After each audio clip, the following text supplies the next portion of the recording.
You want a clean trash bag always in the bucket? Here's a simple trick. But that's just a little thing.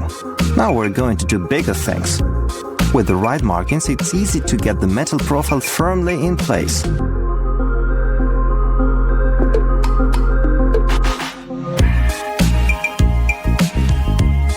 Pliers will help make the construction even safer. Nails and screws on the floor can be dangerous. It's very easy to step on them. It's a good idea to keep everything out of the way. Refilling a lighter? Not a problem.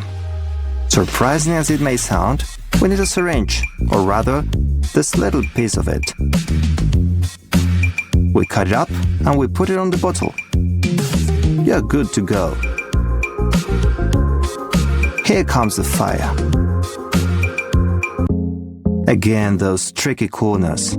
Too bad you can't make a house without them at all. Well, we have to find a solution. Let's try to lay laminate beautifully without unnecessary gaps and joints. Memorize how to do the markings correctly.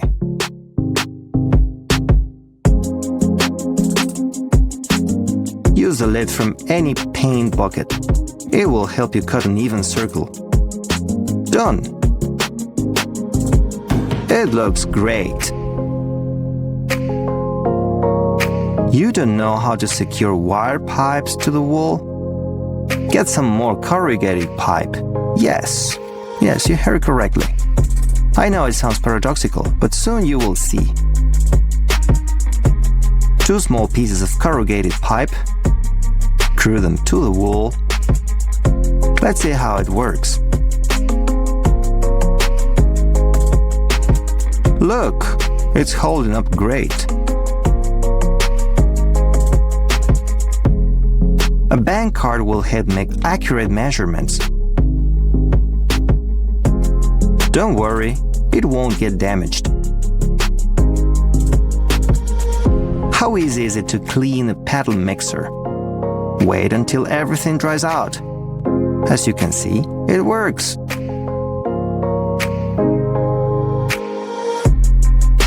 To do painting work at height is not easy, especially if you're short or if you don't have a ladder. And if it's both of them, you cannot miss our life hack.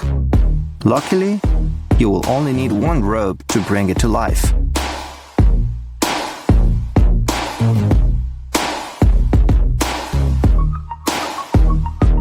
It may seem easy to mark up a piece of wood, but the pencil keeps crumbling. We can avoid that by using the border of a measuring tape.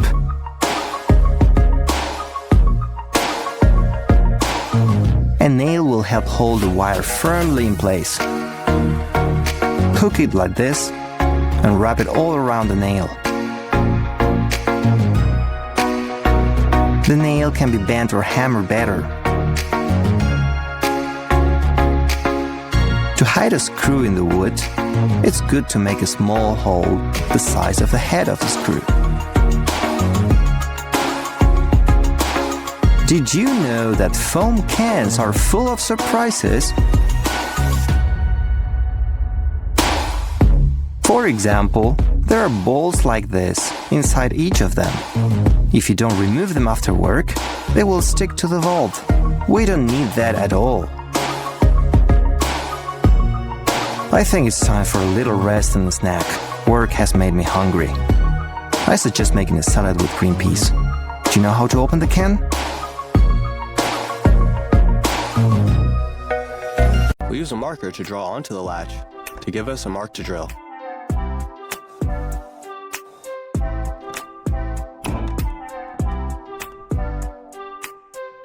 Removing this broken pipe is nearly impossible using a wrench or pliers. We can use 2 bolts and a screwdriver to get the job done. We can attach this bolt to this socket to make things easier by drilling.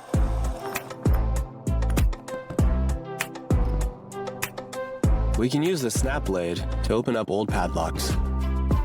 We'll bend the blade in half and then cut off one edge on both sides of the blade. Now we can slide the blade between the shackle and the case to pop open the lock.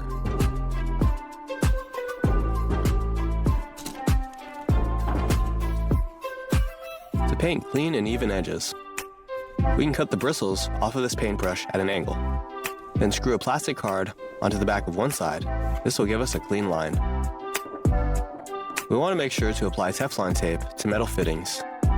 Make sure to wrap clockwise, which is the same direction as the fitting.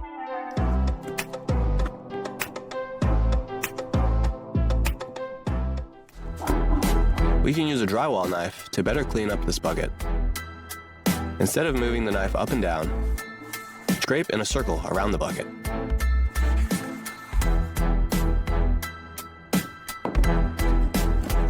This axe needs a new handle. Our new handle doesn't quite fit right now. We'll make a few marks along the top of our axe handle. Then we'll make cuts along the marks using a handsaw. Now we can use a couple of balloons to squeeze the handle together.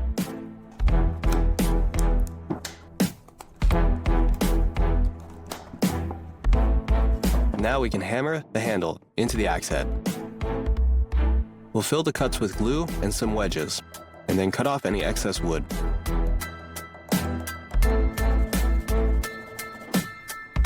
Now we can add a finish to the handle.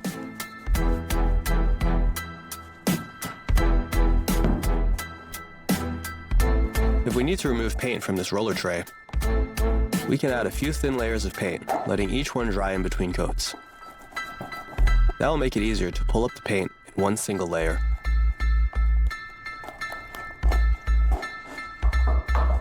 When applying mounting tape to this metal frame, we can use a smaller piece of the same frame to line up the tape along the outer side.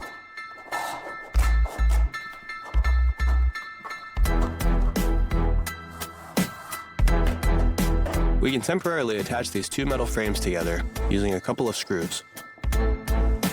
We'll first drill our holes, and then we'll make sure to install the screws at about a 45-degree angle.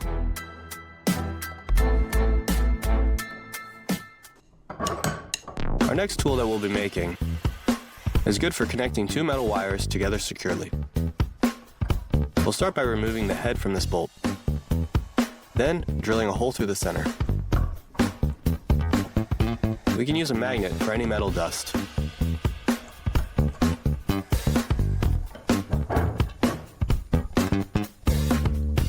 Next, we'll use an angle grinder to cut out an indentation in the bolt.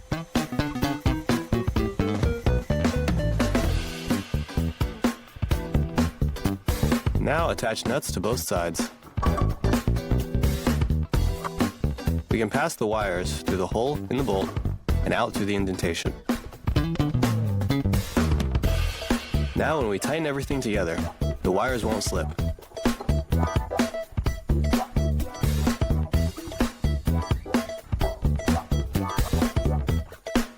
If you happen to run out of caps for your PVC pipes,